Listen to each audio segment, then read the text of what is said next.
Hello friends, I am doctor विभोर Bakliwal, physical therapist. और आज की क्लास में हम बात करेंगे anatomy of shoulder joint. University exam के लिए shoulder joint most important question है, क्योंकि जो शोल्डर जॉइंट है यूनिवर्सिटी एग्जाम में लॉन्ग क्वेश्चन में हमेशा पूछा जाता है। ये लॉन्ग क्वेश्चन में आता है 15 मार्क्स का। अगर ये 15 मार्क्स का क्वेश्चन नहीं आया तो फिर इसको पूछते हैं वेरी शॉर्ट क्वेश्चन में 2 मार्क्स में। अगर ये वेरी शॉर्ट क्वेश्चन में भी नहीं पूछेंगे तो फिर इसको पूछ लेंगे शॉर्ट क्वेश्चन आंसर में 10 मार्क्स का। तो कहने का मतलब ये है कि शोल्डर जॉइंट एक फिजियोथेरेपी स्टूडेंट के लिए बहुत ही ज़्यादा इम्पोर्टेंट क्वेश्चन है। तो एग्जाम में क्वेश्चन किस तरह से पूछा जाता है पहले हम वो देखेंगे, उसके बाद फिर मैं आपको बताऊंगा, पढ़ाऊंगा। ठीक है, तो क्लास स्टार्ट होने के पहले मैं आपको बताना चाहता हूं कि आपको कुछ भी लिखने की ज़रूरत नहीं है। मैंने आपके लिए नोट्स बनाए हैं। नोट्स के लिंक डिस्क्रिप्शन बॉक्स में मैंने ऑलरेडी दे दी है, तो क्लास खत्म होने के बाद नोट्स को आप डिस्क्रिप्शन लिंक में से डाउनलोड कर लेना। एग्जाम में शोल्डर जॉइंट कैसे पूछते हैं, तो ये रहा क्वेश्चन आपके सामने।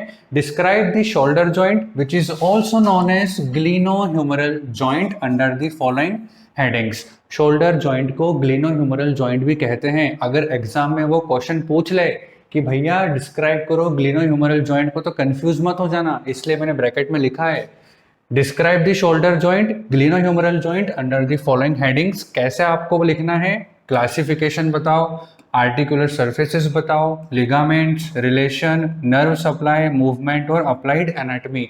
वो इस पैटर्न पे आपसे क्वेश्चन पूछते हैं। लॉन्ग आंसर पूछेंगे 15 नंबर का। अगर लॉन्ग आंसर नहीं आया तो वेरी शॉर्ट क्वेश्चन में पूछ लेंगे लिगामेंट्स ऑफ शोल्डर जॉइंट बताओ। अगर वो नहीं पूछेंगे तो रिलेशंस ऑफ शोल्डर जॉइंट बताओ, या फिर मूवमेंट ऑफ शोल्डर जॉइंट बताओ। तो चलिए स्टार्ट करते हैं हमारी आज की क्लास को। शोल्डर जॉइंट क्या है आपने पढ़ा होगा, पर हम एक बार उसको फिर से रिवाइज कर लेते हैं। शोल्डर जॉइंट का सबसे पहले हम देखते हैं classification. It is A true synovial joint of ball and socket variety. हम पहले थ्योरी समझेंगे, उसके बाद में आपको डायग्राम के साथ और ज्यादा अच्छे से एक्सप्लेन करूंगा ताकि आपको क्लियरली समझ में आ जाए। तो शोल्डर जॉइंट क्या है, it is a truly synovial joint. कौन से टाइप का, कौन सी वैरायटी का, तो बॉल एंड सॉकेट वैरायटी का जॉइंट है।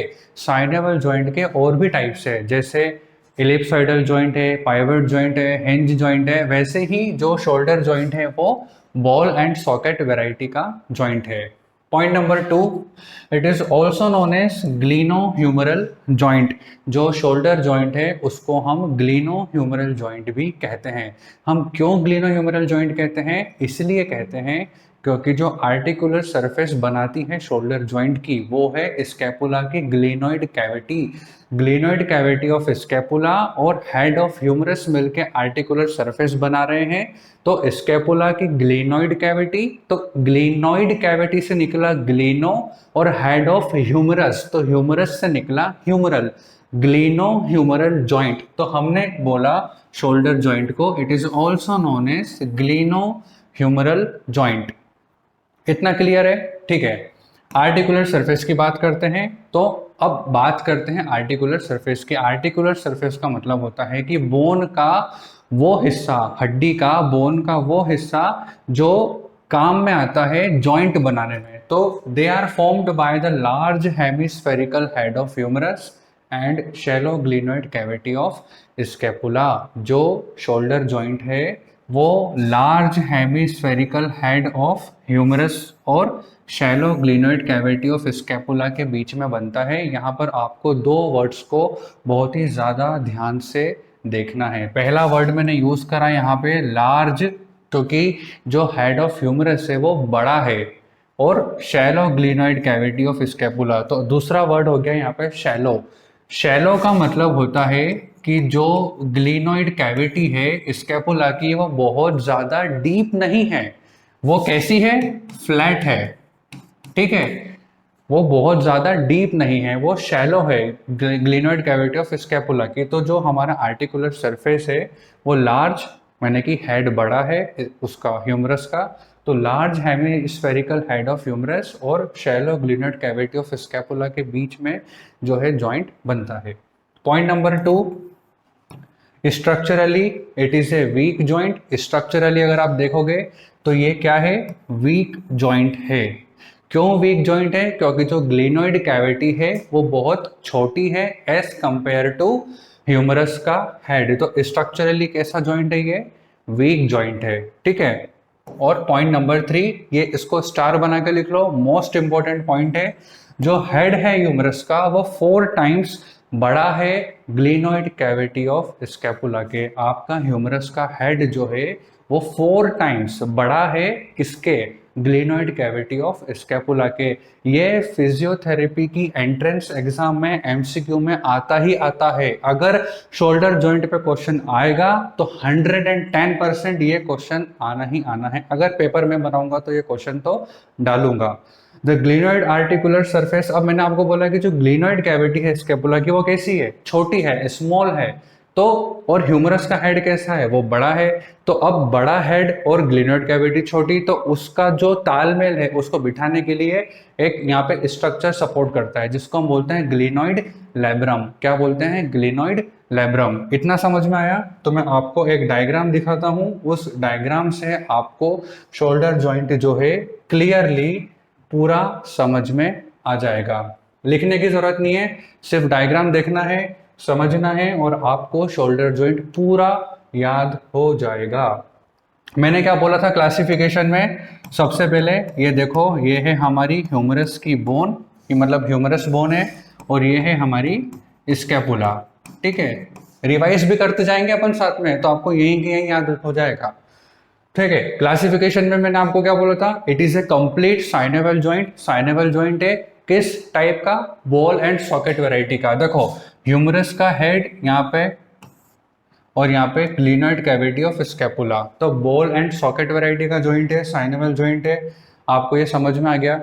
फिर हमने बात करी थी आर्टिकुलर सरफेस की, तो they are formed by the large hemispherical head of humerus. ध्यान से देखो, ह्यूमरस का हेड बड़ा है, लार्ज है। मैंने आपको बोला था एक वर्ड पे आपको ध्यान देना है, large hemispherical head of humerus. और मैंने आपको क्या बोला था कि जो ग्लिनोइड कैविटी है स्कैपुला की, वो ग्लिनोइड कैविटी कैसी है? स्मॉल है। और एक और मैंने आपको क्या वर्ड बताया था? शैलो, मतलब कि बहुत ज्यादा डीप नहीं है, छोटी है, स्मॉल है ग्लिनोइड कैविटी स्कैपुला की, और ह्यूमरस का हेड जो है वो बड़ा है। तो आर्टिकुलर सरफेस का पॉइंट नंबर 1 क्या था? They are formed by the large hemispherical head of humerus and glenoid cavity, shallow glenoid cavity of scapula. फिर मैंने आपको बताया था कि हेड जो है ह्यूमरस का वो 4 टाइम्स क्या है? बड़ा है। किसके कंपैरिजन में? ग्लिनोइड कैविटी ऑफ स्कैपुला के कंपैरिजन में जो ह्यूमरस का हेड है वो 4 टाइम्स बड़ा है।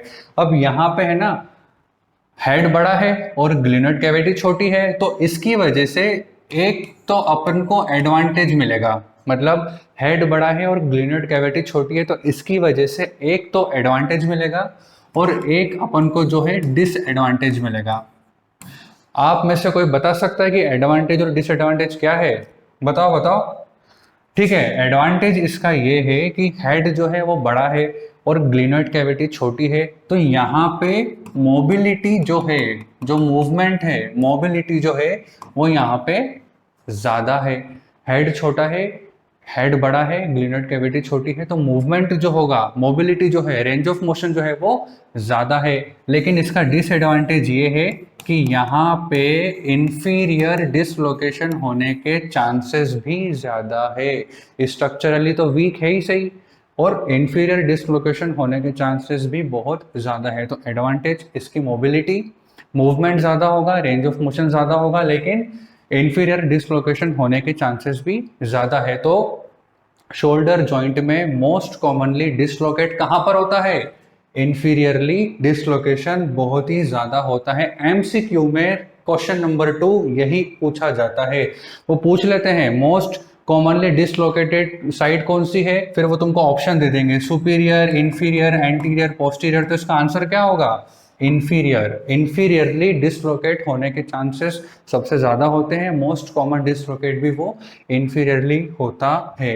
ठीक है, इतना समझ में आया आपको? अभी हमने क्या पढ़ा?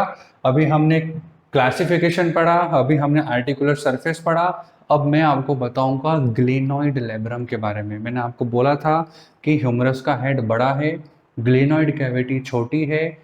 ग्लिनॉइड कैविटी छोटी है, हेड बड़ा है, तो इस बड़े से हेड को इस छोटे से ग्लिनॉइड कैविटी में फिट करने के लिए यहाँ पर जो है एक स्ट्रक्चर है, काम करता है। और उस स्ट्रक्चर का नाम क्या है? उस स्ट्रक्चर का नाम है ग्लिनॉइड लेब्रम। ग्लिनॉइड लेब्रम ये क्या है? एक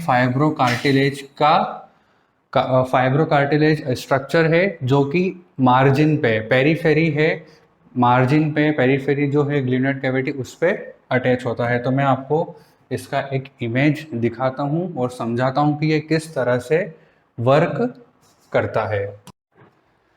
ठीक है, तो ये स्ट्रक्चर आपके सामने है। इनर पार्ट जो दिख रहा है आपको, इसको हमने बोला ये क्या है? ये है ग्लिनॉइड कैविटी। ठीक है, और ये जो ब्लू कलर का आपको स्ट्रक्चर दिख रहा है मार्जिन पे, पेरीफेरी पे, बॉर्डर पे, कुछ भी बोल दो, ये क्या है? Glenoid labrum. क्या है ये? ये है ग्लिनॉइड लेब्रम। ग्लिनॉइड लेब्रम का मोस्ट इम्पोर्टेंट फंक्शन ये है कि ये 50% डेप्थ प्रोवाइड करता है ग्लिनॉइड कैविटी को। कितना? 50%। मैंने आपको बताया था कि शोल्डर का जो हेड है वो 4 टाइम्स बड़ा है और स्कैपुला की जो ग्लिनॉइड कैविटी है वो बहुत छोटी है। अगर ये नहीं होता तो डिसलोकेट होने के चांसेस बहुत ज़्यादा होते हैं, वो प्रॉपरली फिट नहीं हो पाता। तो ग्लिनॉइड लेब्रम एक तरीके से सील का काम करता है, उसको टाइट रखने का काम करता है, और ये डेप्थ भी प्रोवाइड करता है 50%। अभी तक हमने शोल्डर जॉइंट में क्या क्या कवर किया है? सबसे पहले हमने पढ़ा था क्लासिफिकेशन ऑफ शोल्डर जॉइंट। फिर मैंने आपको बताया आर्टिकुलर सरफेस कौन कौन सा है शोल्डर जॉइंट के। फिर हमने पढ़ा था ग्लिनॉइड लेब्रम के बारे में। अब हम पढ़ेंगे stability to shoulder joint. Shoulder joint को कौन कौन से स्ट्रक्चर हैं जो स्टेबिलिटी प्रोवाइड करते हैं। हालांकि ये जो टॉपिक है ये थोड़ा सा डिटेल है, तो मैं जब स्टैटिक स्टेबलाइजर और डायनामिक स्टेबलाइजर वाला टॉपिक कवर करूंगा वहां पर हम इसको डीप में पढ़ेंगे। अभी मैं ब्रीफ में आपको बताता हूं मोटे मोटे तौर पे कि 4 स्ट्रक्चर हैं जो शोल्डर जॉइंट को स्टेबिलिटी प्रोवाइड करते हैं। Number 1, musculo tendinous cuff which is also known as rotator cuff. Musculo tendinous cuff जिसको हम रोटेटर कफ भी कहते हैं। रोटेटर कफ में 4 मसल्स आती हैं, उनका निमोनिक है SITS, sits. S for supraspinatus, I for infraspinatus muscle, T for teres minor and S for subscapularis. फिर स्ट्रक्चर है ग्लिनॉइड लेब्रम जो अभी हमने जस्ट पढ़ा था। ग्लिनॉइड लेब्रम मैंने आपको बताया, ग्लिनॉइड लेब्रम भी स्टेबिलिटी प्रोवाइड करता है शोल्डर जॉइंट को। फिर नेक्स्ट है long head of biceps brachii. Biceps brachii muscle के 2 हेड है, एक है शॉर्ट हेड और एक है लॉन्ग हेड। तो long head of biceps brachii muscle भी एक इम्पॉर्टेंट रोल प्ले करती है शोल्डर जॉइंट की स्टेबिलिटी को प्रोवाइड करने में। लास्ट है कोरेको एक्रोमियल आर्च। कोरेको एक्रोमियल आर्च अभी हम जस्ट लिगामेंट पढ़ेंगे, तो लिगामेंट के बाद मैं आपको बताऊंगा कि मतलब लिगामेंट जब पढ़ेंगे तो मैं आपको बताऊंगा कोरेको एक्रोमियल आर्च की इम्पोर्टेंस क्या है। ठीक है, इतना आपको समझ में आया? तो मैं आपको एक डायग्राम बताऊंगा जिससे आपको और क्लियर हो जाएगा कि किस तरह से रोटेटर कफ है, long head of biceps brachii है, ग्लिनॉइड लेब्रम है और जो कोरेको एक्रोमियल आर्च है, ये कैसे स्टेबिलिटी प्रोवाइड करते हैं शोल्डर जॉइंट को। सबसे पहले हमने क्या बोला था? मस्कुलर टेंडिनस कफ। तो मस्कुलर टेंडिनस कफ में मैंने आपको क्या बताया था कि इसमें टोटल 4 मसल है। कौन कौन से मसल मैंने बोली थी? सबसे पहले बताया था सुप्रास्पाइनेटस। तो देखो ये रही हमारी जॉइंट कैविटी, ये जो ब्लू कलर का आप स्ट्रक्चर देख रहे हो ये रहा ग्लिनॉइड लेब्रम। ठीक है, ये रहा साइनोवियल फ्लूइड पिंक कलर का। उसके बाद ये पिंक कलर की साइनोवियल मेम्ब्रेन जो आपको दिख रही है। फिर ये ग्रीन कलर में जो आप देख रहे हो ये है जॉइंट कैप्सूल। क्या? ग्लिनोइड कैविटी, ग्लिनोइड लैब्रम, जो कि ग्लिनोइड लैब्रम एक मोस्ट इम्पोर्टेंट रोल प्ले करता है स्टेबिलिटी प्रोवाइड करने में, किसको, शोल्डर जॉइंट को। तो ग्लिनोइड लैब्रम हो गया, उसके बाद synovial fluid, synovial membrane, joint capsule, उसके बाद मस्कुलर टेंडिनस कफ की 4 मसल। नंबर 1 सुप्रास्पाइनेटस, ये रही, जो कि ऊपर से सुपीरियरली सपोर्ट करती है। उसके बाद फिर इंफ्रास्पाइनेटस, ये आ गई। टेरिस माइनर, ये रही। और एक और मसल है सब स्केपुलरिस, ये वाली, जो कि एंटीरियरली सपोर्ट स्टेबिलिटी प्रोवाइड करती है शोल्डर जॉइंट को। तो 4 मसल मस्कुलर टेंडिनस की, एक हो गया ग्लिनोइड लैब्रम, ठीक है। उसके बाद long head of biceps brachii muscle का टेंडन, और ये टेंडन जरा ध्यान से देखो, long head of biceps brachii का जो टेंडन है वो क्या है, इंट्रा कैप्सुलर। ओरिजिनेट कहाँ से हो रहा है, इंट्रा कैप्सुलर से। ये हो गए 3 स्ट्रक्चर। और एक और स्ट्रक्चर मैंने आपको बताया था, कोरेको एक्रोमियल आर्च। अब ये बहुत ही ज़्यादा ध्यान से देखना इम्पोर्टेंट है। ये जो येलो कलर का आप स्ट्रक्चर देख रहे हो, ये है एक्रोमियन प्रोसेस, एक्रोमियन प्रोसेस, ठीक है। ये जो एक और येलो कलर का स्ट्रक्चर आप देख रहे हो, ये है कोरेकोइड प्रोसेस। एक्रोमियन प्रोसेस से लेके कोरेकोइड प्रोसेस तक जो स्ट्रक्चर ग्रीन कलर का है, ये है हमारा कोरेको एक्रोमियल लिगामेंट। अब मैंने आपको बोला कि शोल्डर जॉइंट को कोरेको एक्रोमियल आर्च सपोर्ट करता है। तो acromion process plus कोरेको acromial ligament plus coracoid process, ये तीनों मिलके क्या बनाते हैं, कोरेको एक्रोमियल आर्च। एक बार और, acromion process plus कोरेको acromial ligament plus coracoid process, ये तीनों मिलके क्या बनाते हैं, कोरेको एक्रोमियल आर्च। और इसी तरह से ये चारों structure, muscular tendinous cuff, long head of biceps brachii का मसल, ग्लिनोइड लैब्रम और कोरेको एक्रोमियल आर्च मिलके स्टेबिलिटी प्रोवाइड करते हैं शोल्डर जॉइंट को। समझ में आया, ठीक है। Now come to the ligaments of shoulder joint. There are 5 ligament in shoulder joint. कौन कौन से हैं? Number 1 capsular ligament, number 2 coracoacromial ligament, coracohumeral ligament, transverse humeral ligament and last one glenohumeral ligament. तो सबसे पहले हम बात करेंगे कैप्सुलर लिगामेंट के बारे में। मैंने आपको स्टार्टिंग में बताया था कि it is a very loose ligament. जो कैप्सुलर लिगामेंट है वो किस टाइप का लिगामेंट है, लूज है। और उसकी वजह से हमको एक इसका एडवांटेज मिलता है और एक डिसएडवांटेज मिलता है। लूज है तो उसकी वजह से क्या हो रहा है कि ये मूवमेंट इसमें ज़्यादा होता है, रेंज ऑफ मोशन ज़्यादा है, मूवमेंट ज़्यादा है, लेकिन ये इन्फीरियरली, शोल्डर जॉइंट को इन्फीरियरली सबसे लीस्ट सपोर्ट करता है। और उसकी वजह से क्या होता है, इन्फीरियर डिसलोकेशन होने के चांसेस भी ज़्यादा है। शोल्डर जॉइंट इन्फीरियरली डिसलोकेट बहुत ही कॉमनली देखने को मिलता है। तो कैप्सुलर लिगामेंट का पॉइंट क्या है, it is a very loose ligament. Number 2 it allows free movement. Number 3 inferiorly least support करता है, इसलिए डिसलोकेशन भी इन्फीरियरली सबसे ज़्यादा होता है। कैप्सुलर लिगामेंट के 2 अटैचमेंट है, एक अटैचमेंट मीडियली, तो मीडियली अटैचमेंट कहाँ पे आता है, सुप्राग्लिनोइड ट्यूबरकल पे।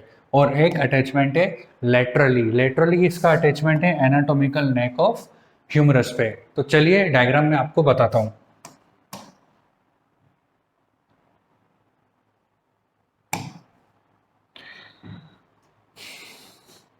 कैप्सुलर लिगामेंट की बात कर रहे थे हम, मैंने आपको बोला कैप्सुलर लिगामेंट एक लूज लिगामेंट है, 2 अटैचमेंट है। तो मीडियल अटैचमेंट जो है वो होता है सुप्राग्लिनोइड ट्यूबरकल पे, और जो लेटरल इसका अटैचमेंट है वो होता है एनाटॉमिकल नेक ऑफ ह्यूमरस।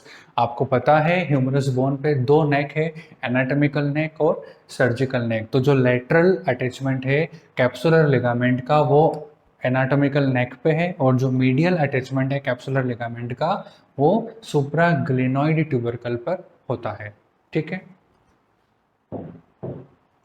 तो सेकंड लिगामेंट है हमारे पास coraco humoral ligament. कोरेको humoral ligament का अटैचमेंट क्या है?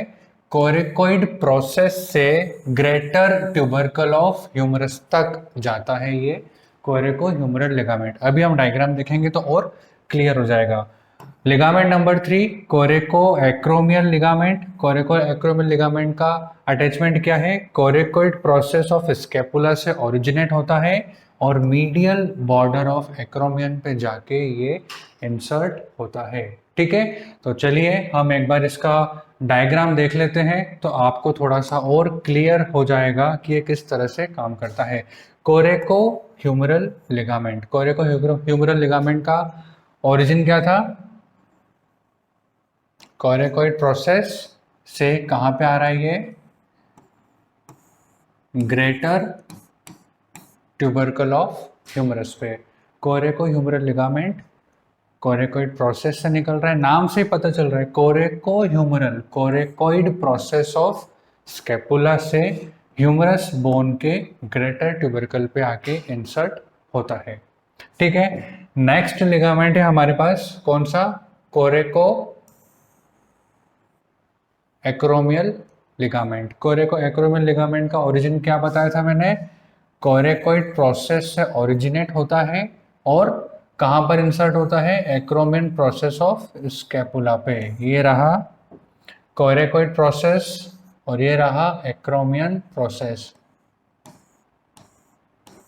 ये रहा लिगामेंट कोरेको एक्रोमियल लिगामेंट। तो coraco acromial ligament plus acromion process of scapula plus coracoid process, ये तीनों मिलके क्या बनाते हैं? कोरेको एक्रोमियल आर्च। क्लियर है इतना?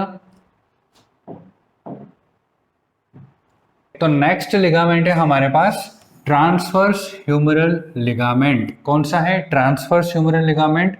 This ligament bridges across the bicipital groove. क्या करता है ये? बाइसेपिटल ग्रूव जो है उस बाइसेपिटल ग्रूव पे एक ब्रिज बनाता है, सिर्फ इतना। नाउ ग्लिनो ह्यूमरल लिगामेंट, कौन सा? फिफ्थ वाला ग्लिनो ह्यूमरल लिगामेंट। इस ग्लिनो ह्यूमरल लिगामेंट जो है ग्लिनोइड फोसा से ओरिजिनेट होता है और ह्यूमरस बोन के लेसर ट्यूबरकल पर जाकर इंसर्ट होता है। कहाँ पर इंसर्ट होता है? लेसर ट्यूबरकल पे जाके ये इंसर्ट होता है। ठीक है, एक बार देख लेते हैं। ये रहा हमारा ग्लिनो ह्यूमरल लिगामेंट, ये रहा ग्लिनो ह्यूमरल लिगामेंट। ये ग्लिनोइड फोसा कहाँ से ओरिजिनेट हुआ? ग्लिनोइड फोसा से ओरिजिनेट हुआ है। कहाँ से? ग्लिनोइड फोसा से ओरिजिनेट हुआ है और कहाँ पर इंसर्ट हो रहा है? ह्यूमरस बोन के लेसर ट्यूबरकल पे। ह्यूमरस बोन के लेसर ट्यूबरकल पे इंसर्ट होता है। तो इस तरह से हमने शोल्डर जॉइंट के पांचों लिगामेंट को एक ब्रीफ डिस्क्रिप्शन में पढ़ लिया है। आपके लिए होमवर्क है कि लिगामेंट के क्या फंक्शन है, कमेंट सेक्शन में बताओ। नेक्स्ट वीडियो में हम लिगामेंट्स को और ही डिटेल में कवर करने वाले हैं।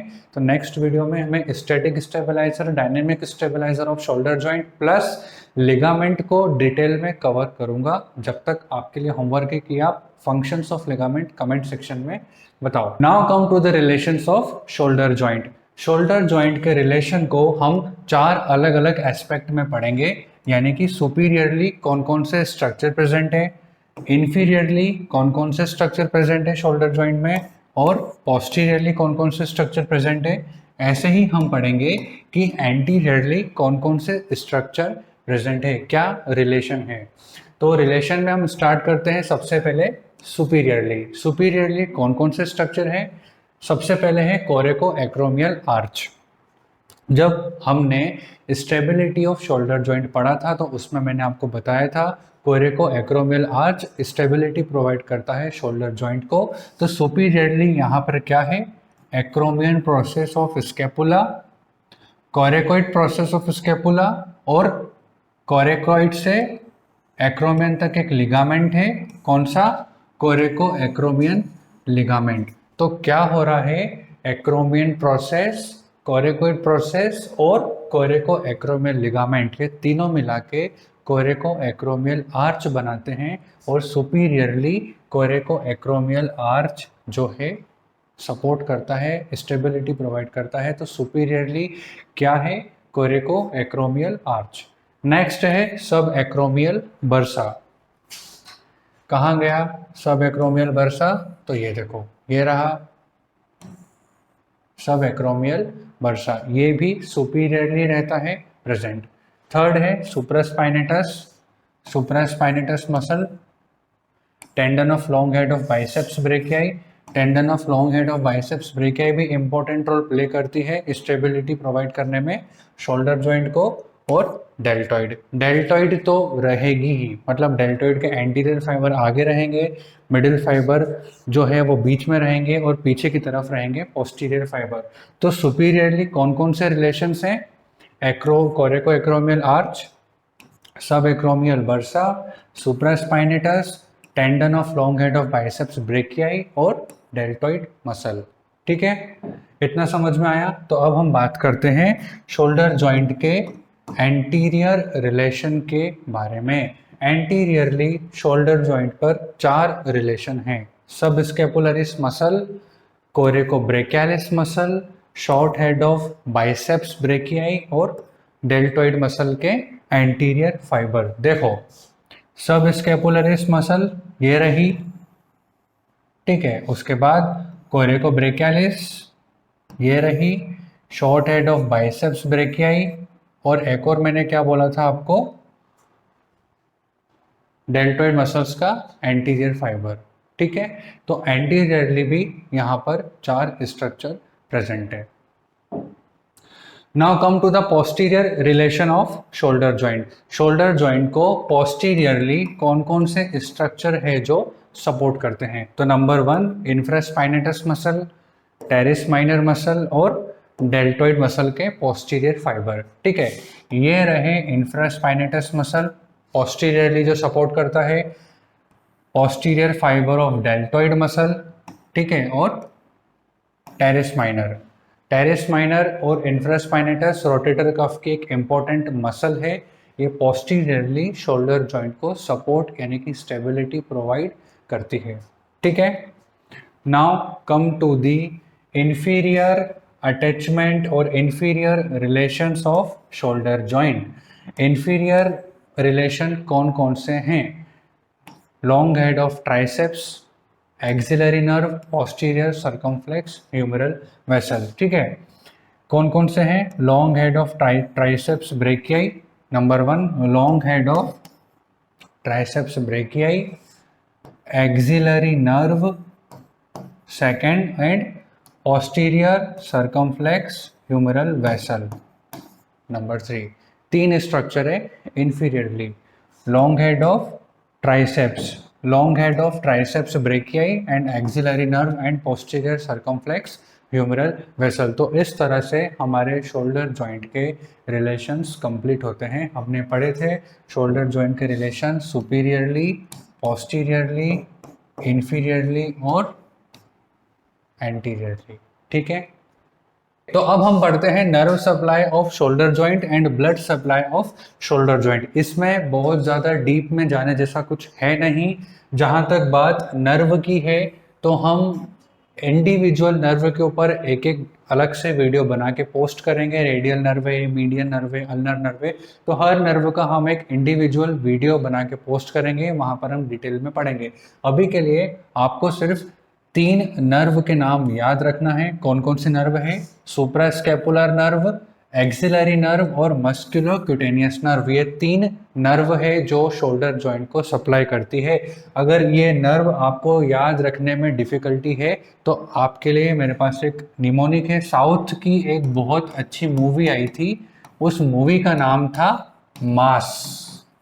उस मूवी का नाम था मास, और बस उस मूवी के नाम से आप नर्व सप्लाई को याद रख सकते हो। M for musculocutaneous nerve, A for axillary nerve and S for suprascapular nerve. ठीक है, तो यहाँ पर हो गई हमारी नर्व सप्लाई। अब हम बात करते हैं blood supply of shoulder joint. तो ब्लड सप्लाई को भी याद करने का मेरे पास एक तरीका है। आपको याद रखना है पास। क्या याद रखना है आपको? PASS. P for posterior circumflex humeral vessels, A for anterior circumflex humeral vessels, S for suprascapular vessels और एक और S for subscapular vessels. तो आप जो है मास से नर्व सप्लाई याद रख सकते हो और पास से आप ब्लड सप्लाई जो है शोल्डर जॉइंट का याद कर सकते हो। ठीक है, अब हम बात करते हैं movements of the shoulder joint. Shoulder joint पर 7 मूवमेंट पॉसिबल है। कौन कौन से? जैसे ये फ्लेक्शन, नंबर 1 फ्लेक्शन, एक्सटेंशन, मैं हाथ पीछे की तरफ लेके जा रहा हूं, एक्सटेंशन, एबडक्शन और हाथ नीचे की तरफ आ रहा है, क्लोज आ रहा है, adduction, lateral rotation, medial rotation और एक और होता है सर्कमडक्शन।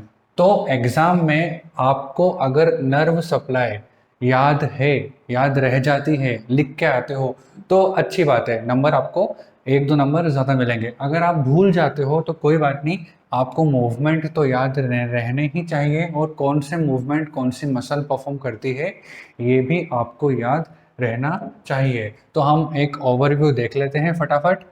फ्लेक्शन कौन सी मसल करवाती है? पेक्टोरलिस मेजर, पेक्टोरलिस मेजर के क्लेविकुलर फाइबर फ्लेक्शन करवाते हैं। डेल्टॉइड मसल के एंटीरियर फाइबर जो है वो फ्लेक्शन करवाते हैं और कोरिको ब्रेकियालिस।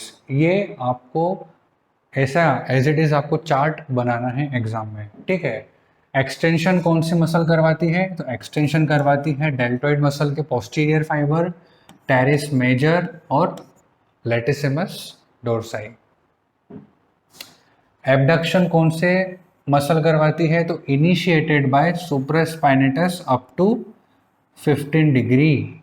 जब एबडक्शन परफॉर्म करते हैं तो स्टार्टिंग का जो 15 डिग्री होता है, मतलब 0 से 15 डिग्री का जो मूवमेंट होता है वो सुप्रास्पाइनेटस मसल करवाती है, वो सुप्रास्पाइनेटस मसल करवाती है।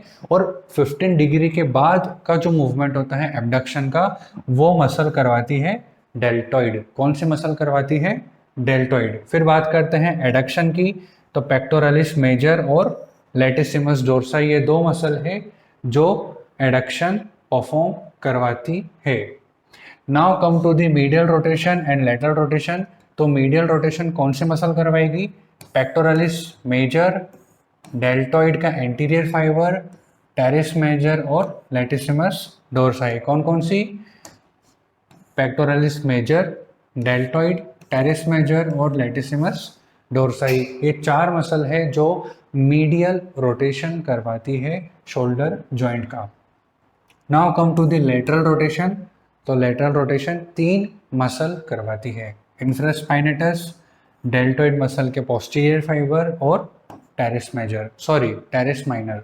इंफ्रास्पाइनेटस, डेल्टॉइड मसल के पोस्टीरियर फाइबर और टेरिस माइनर। तो आई होप कि आपको मूवमेंट, मसल्स और उनके नर्व सप्लाई याद हो गई होगी। ठीक है, तो हमने अभी शोल्डर जॉइंट ऑलमोस्ट कंप्लीट कर ही लिया है। अभी अभी हमने मूवमेंट पढ़े, मसल्स पढ़ी, नर्व सप्लाई पढ़ी। तो मैं सोचा आपके लिए 1-2 एमसीक्यूज क्वेश्चन भी लेके आ जाता हूँ। ये एमसीक्यू आपको सॉल्व करने हैं अभी। ठीक है, तो एमसीक्यू में क्या पूछा है? Which one of the muscle is not a medial rotator of the shoulder joint. इनमें से ऐसी कौन सी मसल है जो शोल्डर जॉइंट का मीडियल रोटेशन नहीं करवाती है? ऑप्शन है pectoralis major, teres minor, latissimus dorsi. कौन सी मसल है जो शोल्डर जॉइंट का मीडियल रोटेशन नहीं करवाती है? आपके सामने ऑप्शन है, कोई भी एक सही आंसर है तो उस आंसर को कमेंट करो और हमको बताओ। अगर आपको आंसर जानना है तो हमारे इंस्टाग्राम पेज को फॉलो करो, टाइम्स फिजियो। वहाँ पर हम ऐसे एमपीटी की प्रिपरेशंस करवाते रहते हैं, डेली एमसीक्यूज पोस्ट करते हैं। ठीक है, नेक्स्ट क्वेश्चन है, which of the following muscle is flexor, adductor and medial rotator of shoulder joint. इनमें से ऐसी कौन सी मसल है जो शोल्डर जॉइंट का फ्लेक्शन करवाती है, एडक्शन करवाती है और मीडियल रोटेशन करवाती है? ऑप्शन है pectoralis minor, pectoralis major, teres minor और इंफ्रास्पाइनेटस। इन 4 ऑप्शन में से कोई सा एक सही आंसर है? सही आंसर आपको कमेंट करके मुझे बताना है। ठीक है, now come to the applied anatomy of shoulder joint. हमने लगभग पूरा शोल्डर जॉइंट कवर कर लिया है। हमने क्लासिफिकेशन पढ़ा था, हमने आर्टिकुलर सरफेस पढ़े थे, हमने लिगामेंट्स पढ़े थे, रिलेशंस पढ़े, हमने एमसीक्यू सॉल्व किए। ठीक है, तो अब लास्ट में हमारे पास आता है applied anatomy. Applied anatomy shoulder joint की क्या है? Number 1, dislocation of shoulder joint. ये मैंने आपको स्टार्टिंग में बताया था। The shoulder joint is most commonly dislocated joint in the body due to disappropriate size of the articular surface. क्यों है डिसलोकेशन, क्यों होता है? क्योंकि डिसअप्रोप्रिएट साइज है आर्टिकुलर सरफेस की। कैसे? मैंने आपको बताया था शोल्डर का जो हेड है वो 4 टाइम्स बड़ा है। किसके कंपैरिजन में? ग्लिनोइड कैविटी ऑफ स्कैपुला के कंपैरिजन में शोल्डर का जो हेड है वो कितना? 4 टाइम्स बड़ा है। मतलब क्या? डिसअप्रोप्रिएट साइज है आर्टिकुलर सरफेस की, उसकी वजह से जो है शोल्डर जॉइंट का इंफीरियर डिसलोकेशन होता है। Number 2, laxity of joint capsule. जब हमने लिगामेंट पढ़े थे तो मैंने उसमें आपको बताया था कि जो कैप्सुलर लिगामेंट है वो बहुत ही ज़्यादा लूज है, टाइट नहीं है, लूज है। और लूज होने की वजह से भी इंफीरियरली डिसलोकेशन मोस्ट कॉमनली देखने को मिलता है शोल्डर जॉइंट में। And point number 3, dislocation most commonly occur inferiorly because the joint is least supported below. ठीक है। Last, frozen shoulder. Frozen shoulder को हम एडेसिव कैप्सुलाइटिस भी बोलते हैं। फ्रोजन शोल्डर अपने आप में एक अलग टॉपिक है ना। एक एडेसिव कैप्सुलाइटिस बोलते हैं, दूसरा टॉपिक है, तो ये अलग से वीडियो में मैं आपको बताऊंगा। लेकिन अभी एक ब्रीफ में आपको बता सकता हूँ। It is a clinical condition characterised by painful and uniform restriction of all movement of shoulder joint. एक क्लिनिकल कंडीशन है, इसमें बहुत ज़्यादा पेन होता है, प्लस जो मूवमेंट है शोल्डर जॉइंट के वो रेस्ट्रिक्टेड हो जाते हैं। शोल्डर जॉइंट यहाँ पे ख़त्म होता है। तो अभी हम एक ब्रीफ देख लेते हैं कि हमने शोल्डर जॉइंट में क्या क्या पढ़ा है। आज हमने शोल्डर जॉइंट में पढ़ा था, सबसे पहले हमने कवर किया था classification of shoulder joint. Classification में मैंने आपको बताया था कि ये साइनेबल जॉइंट है, बॉल एंड सॉकेट वैरायटी का। फिर हमने आर्टिकुलर सरफेस कवर किए थे, उसके बाद हमने पढ़े थे लिगामेंट्स। तो हमने आज शोल्डर जॉइंट के 5 लिगामेंट के बारे में पढ़ा। फिर मैंने आपको बताया था रिलेशंस, सुपीरियर, इंफीरियर, पोस्टीरियर और एंटीरियर, इसके 4 रिलेशन हैं। फिर हमने पढ़ी थी नर्व सप्लाई, मूवमेंट और अप्लाइड एनाटमी। नर्व सप्लाई को याद रखने के लिए मैंने आपको एक निमोनिक बताया था, मास।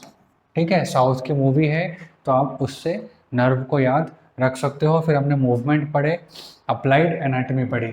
तो आई होप आज का लेक्चर, आज की क्लास आपको पसंद आई होगी। अगर आपको पसंद आया तो हमारे चैनल को सब्सक्राइब करो और शेयर कर दो। ठीक है, तो थैंक यू सो मच। अब इस टॉपिक के नोट्स आप जो है डिस्क्रिप्शन लिंक में से डाउनलोड कर लेना। Thank you.